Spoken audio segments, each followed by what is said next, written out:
va parler d'une fucking enquête paranormale. Je vais quand même aller le remettre à sa place, ce petit con là, parce que bon, voilà quoi, c'est un peu l'élément du décor, donc bon, je vais aller le remettre, je pense. Bonjour à tous les amis, aujourd'hui on se retrouve pour une nouvelle vidéo sur ma chaîne YouTube. Comme d'hab, ça change pas, ça bouge pas. Voilà. Du coup, vous devez sûrement savoir que je suis un gros fan de paranormal, de fantômes, d'extraterrestres, tout ce qui englobe finalement cette ambiance-là, voilà, un peu sombre et tout. Et donc, pourquoi je parle de ça? Parce que pour cette vidéo, je vous ai concocté une vraie affaire paranormale. Jane a mené l'enquête sur une marionnette qui serait apparemment possédée et hantée. Mais là, on va pas parler de marionnettes que t'offres à ta petite cousine de 5 ans qui joue encore au pet shop et qui encore... Non, c'est pas ça, non. Je ferme ma gueule et... On est parti. Ouais, j'adore prendre cette voix un peu stylée, un peu... Enfin, ça donne un peu un côté viril, je trouve, voilà. Non, ça donne pas un côté viril. Jane Harris a 32 ans, elle est britannique et enquêtrice dans le domaine du paranormal. Elle a également d'ailleurs une chaîne YouTube qui est consacrée à ce domaine. C'est là où j'ai vu, que j'ai trouvé la vidéo en question d'aujourd'hui qu'on va regarder plus tard, dans la suite de cette vidéo. Et un jour, elle est contactée par un homme qui se prénomme John. John lui demande si elle veut bien prendre sa marionnette qu'il a chez lui, car d'après lui, la marionnette serait possédée et hantée par une entité... Démoniaque. Enfin, peut-être pas démoniaque, je sais pas, mais bon, en tout cas, c'est pas une entité bienveillante ou un esprit bienveillant. T'imagines, gros, s'il y avait Kiki, il était possédé, t'imagines? Là, je l'aurais tué, je pense. Enfin, désolé Kiki, mais... Mange tes morts, Léo. Oui, mais après... Non, ferme ta gueule, FDP. Calme-toi, s'il te plaît, parce que c'est pas très gentil, quoi. Oh non, c'est vrai, je n'ai pas de répartie. Et là, John va nous raconter qu'il a hérité de ce jouet après la mort de son père en 1960. Et devinez ce que va faire Jane, elle va totalement accepter son offre contre, bien évidemment, rien du tout. Elle va... rien du tout.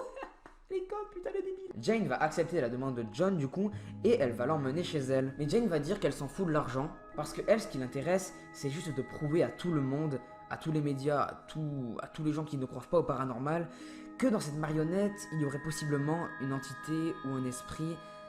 Et j'espère qu'il est pas malsain. Et Jane ne va pas du tout faire ça à l'arrache. Pour prouver qu'il y a une entité, qu'il y aurait possiblement une entité ou un esprit dans cette marionnette, Jane va mettre dans sa cave la marionnette que lui a laissée John et va l'enfermer dans un récipient en verre. Mais aussi elle va placer un détecteur EMF pour capter s'il y a une présence provenant de la marionnette. D'ailleurs, en parlant de EMF, il y a beaucoup de youtubeurs qui s'en utilisent pour faire de l'exploration urbaine, pour capter des ondes électromagnétiques, pour capter des esprits, entre guillemets des esprits, parce que bon, on sait pas trop si des esprits ou juste des... Voilà, on sait pas trop ce que c'est finalement. Et pour finir, du coup, Jane, elle va tout simplement mettre des flacons d'eau bénite sur la marionnette pour repousser les mauvais esprits, entre guillemets. Et pour finir le protocole, elle va mettre la croix qui sert à tenir la marionnette, pendant les spectacles ou quoi, vous savez, ces sortes de croix qui... où t'accroches la marionnette pour la faire bouger, voilà, pour qu'elle bouge, pour qu'elle fasse des mouvements, voilà. Du coup, elle va mettre cette croix aussi dans le récipient en verre. Et donc, après avoir fait tout ça, tout ce protocole, ce gros protocole pour se protéger, elle va filmer, bien évidemment, elle va filmer la scène pendant 3 mois, toutes les nuits. Il faut avoir beaucoup de batterie sur sa caméra, je pense, parce que... En vrai, je pense qu'elle va la changer souvent, mais... Après les 3 mois d'attente qui se sont déroulés, Jane passe beaucoup de temps à regarder ce qu'elle a enregistré, tous les rushs vidéo qu'elle a enregistrés durant ces 3 mois.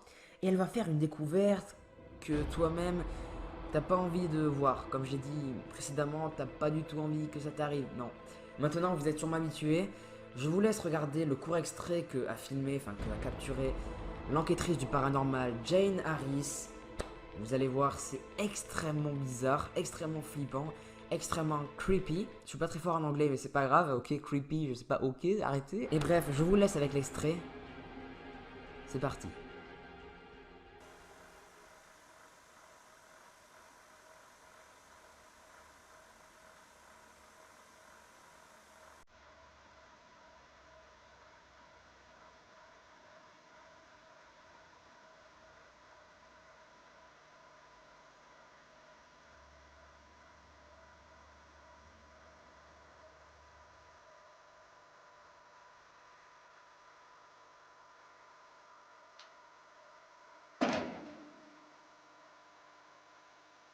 Après que Jane ait eu l'extrait que vous venez de voir, où on peut voir que la croix de bois s'est mise à bouger, commençant par se redresser lentement, puis venant taper l'une des vitres du récipient en verre. Elle va recontacter John suite à ce qu'elle a vu pour avoir un peu plus d'informations sur ce jouet vraiment flippant. Elle va s'apercevoir que John, à leur première rencontre, n'avait pas dit toute la vérité pour ne pas la faire fuir, pour ne pas qu'elle ait peur. Il va prétendre qu'il aurait apparemment vécu plusieurs expériences troublantes par rapport à cette marionnette. Il nous raconte qu'une soirée, quand il dormait auprès de sa femme, à côté de sa femme, il va sentir une forte souffrance à la gorge, comme si la marionnette l'étranglait. Et il précise aussi à Jane, à l'enquêtrice, qu'il aurait aussi apparemment fait des cauchemars sur un vieil homme apparemment qui se serait tenu à côté de son lit, le regardant droit dans les yeux. Est-ce une coïncidence? Je ne crois pas du tout, parce que vous avez capté, le grand-père, enfin son père est mort il n'y a pas longtemps, un vieil homme, la poupée c'est un vieil homme. On se croirait vraiment dans un putain de film d'horreur. Vous savez, Annabelle, un peu dans le même style que Conjuring, Annabelle. Et John, après avoir donné la poupée à Jane pour qu'elle fasse son enquête, pour qu'elle filme, etc., apparemment ce serait bien passé après. Leur relation de couple allait 10 fois mieux. Mais j'espère que pour Jane, ça va aller bien, putain, parce que bon, elle a la marionnette et bon, ça fait un peu flipper, quoi. Bon, après, bon. Mais encore une fois, est-ce une coïncidence que la marionnette soit partie et donc que John se sente mieux? Je ne crois pas. Jane est certaine que dans la marionnette se trouve l'esprit du grand-père de John, qui, je le rappelle, est décédé. Donc la réelle question à se poser, est-ce que c'est fake ou est-ce que c'est vrai? Après, moi j'ai aucune explication à cette vidéo. Voilà, peut-être que vous en aurez une, dites-le moi en commentaire encore une fois, ça me ferait plaisir. Voilà, si j'ai des avis subjectifs sur cette vidéo, bah dites-le moi en commentaire, ce serait cool. Voilà, des avis construits, pas c'est pas ça. Voilà, c'est pas ouf du tout ça. Mais Jane est pratiquement sûre que c'est une entité paranormale, car c'est la première fois qu'elle obtient un tel résultat vidéo.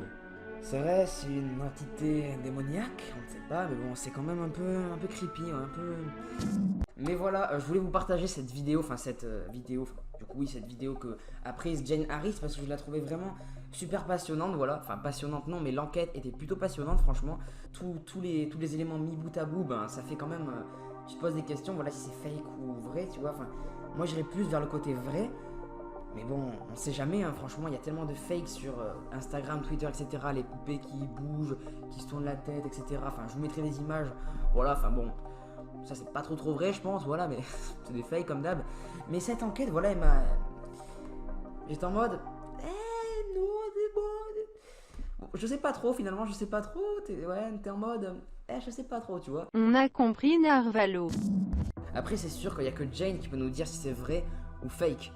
Voilà, on n'en sait rien parce qu'on n'a pas filmé la scène, on n'a pas touché la poupée, on n'a pas interagi, etc. avec elle. Du coup, eh ben, on ne sait pas. Le mystère reste à son paroxysme. Je sais pas du tout ce que ça veut dire, mais c'est pas grave, tout le monde le dit, c'est stylé, on s'en bat les couilles, putain. Bref, moi je vous dis à la prochaine, les amis, pour une nouvelle vidéo. C'était Léo et Kiki. Bref, Kiki, il n'était pas trop présent aujourd'hui parce qu'en fait, hier, il a fait un peu la fête avec des rhinocéros. Pas trop crédible, mais c'est pas grave. Il vous ment, hier soir j'étais avec sa maman. Et d'ailleurs, pourquoi j'ai une voix de femme? Et du coup voilà, moi les gars, je vous dis à la prochaine pour une nouvelle vidéo. C'était Léo, j'ai répété 2 fois, c'est pas grave. A plus.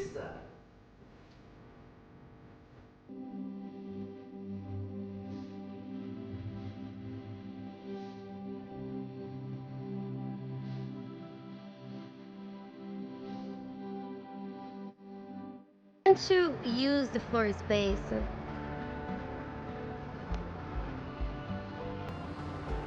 Because we have too much space. You see, I think it's way too much.